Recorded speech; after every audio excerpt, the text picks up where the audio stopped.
Hello you guys, it's me Elise, and in today's video I'll be showing you guys how to fix your no SIM problem on iPhone after the iOS 17 update.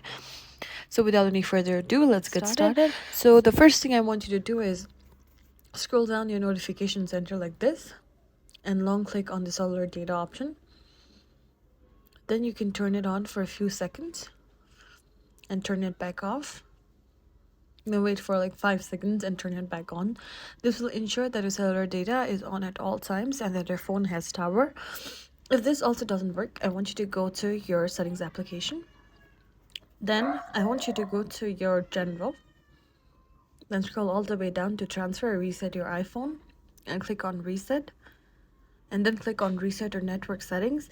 This will reset all your Wi-Fi's and all your cellular data towers and all your network connections as well. And if this also doesn't work, then the last thing you can do is power your iPhone off by clicking on the home button at the side and the top volume button and turning it back on.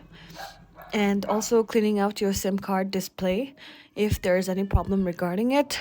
You can do it using a physical SIM as well as a eSIM. It works on both by cleaning your eSIM port or by restarting your phone. These are 3 methods that can help you fix your no SIM problem. I hope this video was helpful. If you have any questions or comments, leave it on the comment box below. If you enjoyed this video, please be sure to like, share, comment, and subscribe.